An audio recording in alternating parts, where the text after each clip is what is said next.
Baik, selamat siang Bapak Ibu dosen. Di sini saya akan mempresentasikan mengenai ujian geoteknik saya. Terlebih dahulu, izinkan saya untuk membagikan layar mengenai tugas tersebut.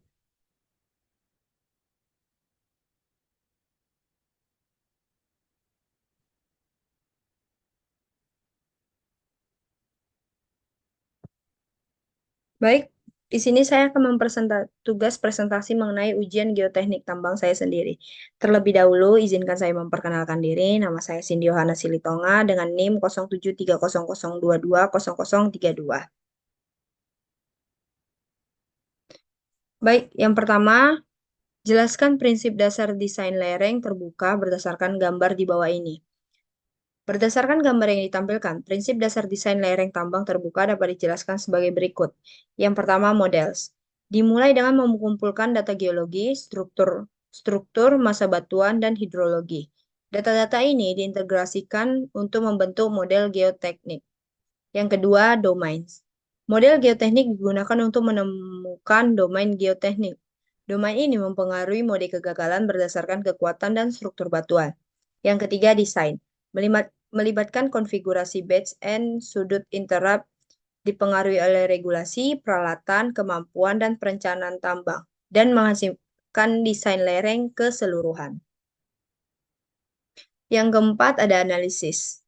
Melakukan analisis stabilan dengan mempertimbangkan struktur, kekuatan air tanah, dan tekanan in situ. Menganalisis lereng parsial dan keseluruhan. Yang kelima ada implementasi. Menerapkan desain final melalui peledakan, pengeringan, depresurisasi, dan pemantauan. Dan mempertimbangkan pergerakan dan model desain. Yang terakhir ada closure atau penutupan. Merencanakan dan melaksanakan penutupan tambang. Proses ini bersifat interaktif.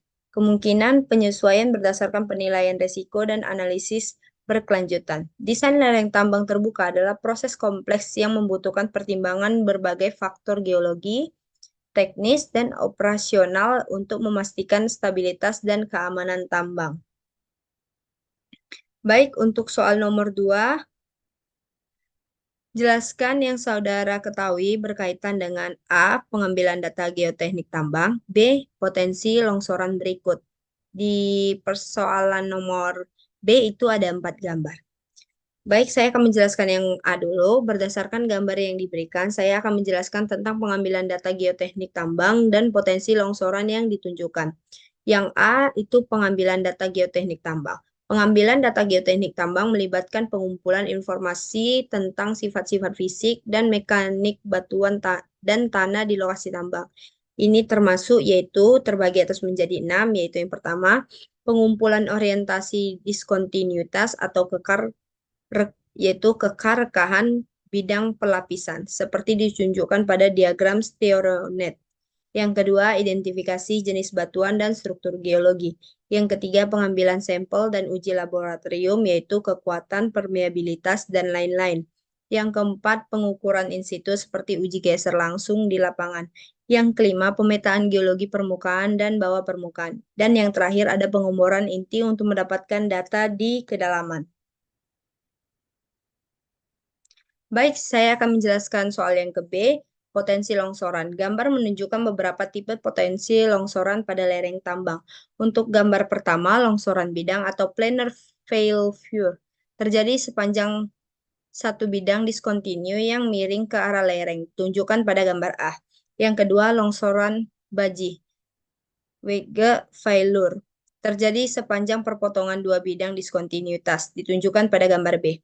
Yang ketiga, longsoran guling atau toppling failure, terjadi ketika blok-blok batuan terguling ke depan akibat diskontinuitas yang curam, ditunjukkan pada gambar C. Dan yang terakhir ada di gambar 4, longsoran sirkular atau circular failure, terjadi pada material yang lebih lemah dan sangat terfragmentasi. Ditunjukkan pada gambar D dengan diskontinuitas yang berorientasi acak. Setiap jenis longsoran ini memiliki representasi stereografis yang berbeda, yang membantu dalam menganalisis stabilan lereng tambang. Untuk soal 3, di sini ditanyakan, jelaskan hubungan antara pengaruh bidang diskontinu dan kelas batuan A dan diagram Moore B, seperti gambar di bawah ini? Jawabannya, hubungan antara pengaruh bidang diskontinu dan kelas batuan A dengan diagram Moore B dapat dijelaskan sebagai berikut. Yang pertama, klasifikasi kekuatan batuan atau yang A. Diagram A menunjukkan klasifikasi batuan berdasarkan ada tidaknya bidang diskontinu. Yang kedua, batuan dengan bidang diskontinu atau sebelah kiri dibagi menjadi dua, yaitu joints parallel to face atau kekar sejajar permukaan dan pair of intersection joints atau pasangan kekar yang berpotongan. Yang ketiga, batuan tanpa bidang diskontinu yang jelas atau sebelah kanan dibagi menjadi closely fractured rock atau batuan yang sangat retak dan weak messes rock atau batuan lemah atau bisa disebut masif.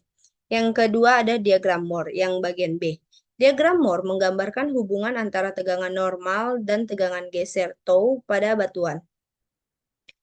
Garis lurus menunjukkan kriteria kekuatan geser puncak peak shear stretch yang dinyatakan dengan persamaan tau sama dengan C sama dengan gamma tan sebagai berikut. C adalah kohesi dan WP adalah sudut geser puncak.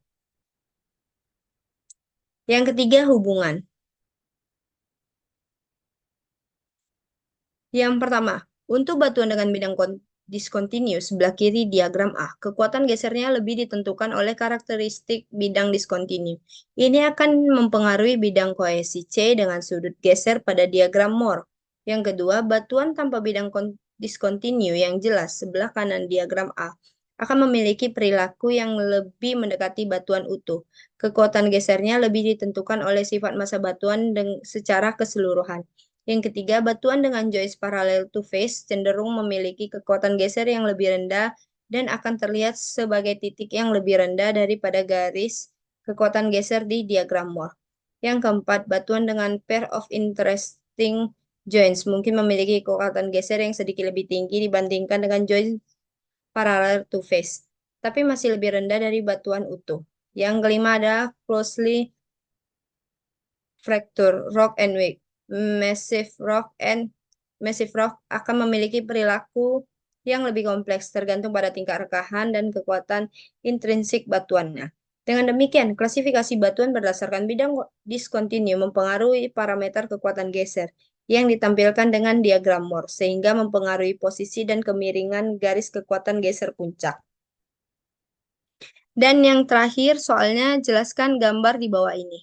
Ada dua, yaitu longsoran bidang dan longsoran busur. Gambar tersebut menjelaskan dua jenis longsoran dalam geoteknik. Yang A, longsoran bidang atau planar site. Bagian yang terdiri dari diagram A, B, C yang menunjukkan mekanisme longsoran bidang. A menunjukkan komponen utama longsoran bidang seperti upper slope, face, tension crack, and slide plane. Juga menunjukkan kondisi untuk terjadinya longsoran. Yang B memperlihatkan permukaan pelepasan atau release surface dan bidang gelincir slide plate. Yang terakhir menggambarkan irisan dengan ketebalan batuan slide of unit thickness yang digunakan dalam analisis kestabilan lereng. Dan yang terakhir ada longsoran busur atau circuit slide. Bagian ini menunjukkan berbagai jenis aliran air tanah yang mempengaruhi stabilitas lereng dalam bentuk longsoran busur. Yang pertama adalah fully drained slope, lereng terkupas penuh. Yang kedua, surface water satu kali slope height behind two of slope, air permukaan setinggi satu kali tinggi lereng di belakang kaki lereng. Yang ketiga, surface water 4 kali slope height behind two of slope, air permukaan setinggi 4 kali tinggi lereng di belakang kaki lereng. Yang keempat ada surface water 2 kali slope height behind two of slope, air permukaan setinggi 2 kali lereng di belakang kaki lereng. Yang kelima ada saturate slope subjective to heaven surface recharge, lereng jenuh yang mengalami pengisian ulang permukaan yang berat. Setiap diagram menunjukkan bagaimana posisi muka air tanah mempengaruhi bentuk dan ukuran potensial longsoran busur dengan tingkat kejenuhan yang berbeda-beda dari kondisi kering hingga jenuh penuh. Baik, sekian presentasi dari saya. Maaf jika ada kesalahan dalam berkata. Saya ucapkan terima kasih dan Assalamualaikum warahmatullahi wabarakatuh. Selamat siang.